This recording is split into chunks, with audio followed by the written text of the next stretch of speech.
asked for their opinion. और उसने अपने मिनिस्टर्स को बुलाया बिना टाइम वेस्ट किए और किंग ने उनसे उनका ओपिनियन पूछा. ओपिनियन मीन्स उनकी राय पूछी, ठीक है, उनकी एडवाइस ली कि ऐसा क्यों हो रहा है. No one was able to solve the root of the problem. लेकिन किसी को भी प्रॉब्लम समझ नहीं आ रही थी कि बर्ड्स और एनिमल्स से जो गार्डन फुल रहता था अब वहाँ बर्ड्स और एनिमल्स क्यों नहीं दिखाई देते. Soon a boy presented himself before the king. He declared that he could explain what had happened. Your Majesty, the animals and birds abandoned your garden because you cut down the huge tree. और एक लड़का आता है, then he said to king कि आपके garden में इसलिए abandon means left, कि जो बर्ड्स और एनिमल्स थे उन्होंने क्यों लेफ्ट कर दिया, क्योंकि आपके गार्डन में एक ह्यूज ट्री था जिसको आपने कट कर दिया. He started elaborating how the garden's big animals fed mostly on the little rodents and birds.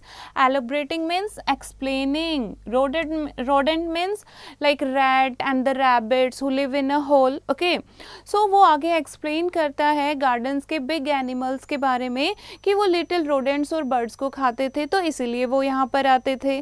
The birds fed them so small insects whose nourishment were the species of plants and flowers that thrived in the garden. Thrived means flourished.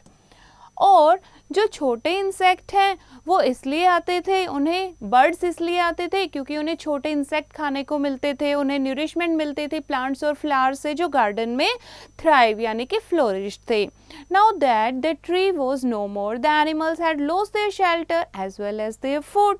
अब tree नहीं है तो animals को अपना shelter खोना पड़ा और उनके पास फूड भी नहीं था. ओके, इसीलिए उन्होंने क्या किया, उन्होंने आपके गार्डन को छोड़ दिया.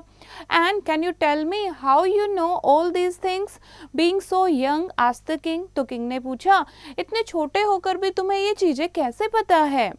And can you tell me how you know? Okay.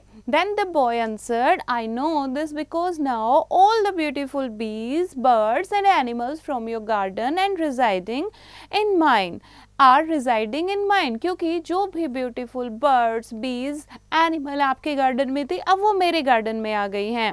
A huge tree stands in my garden. क्योंकि मेरे गार्डन में भी एक huge tree है यानी very big tree.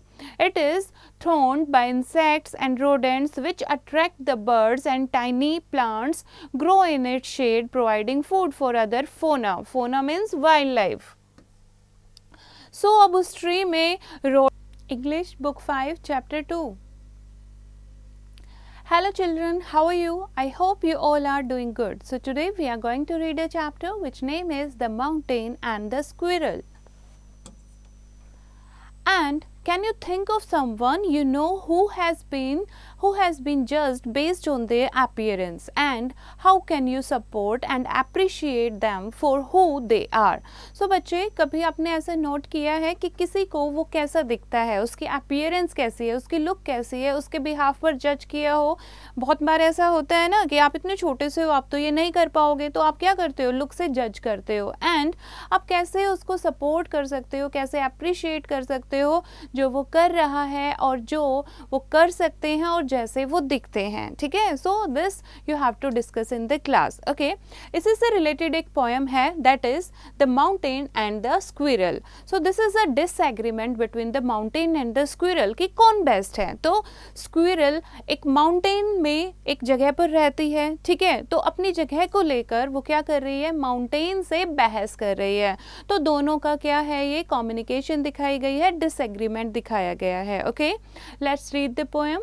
The mountain and the squirrel had a quarrel, and the former called the latter little prig.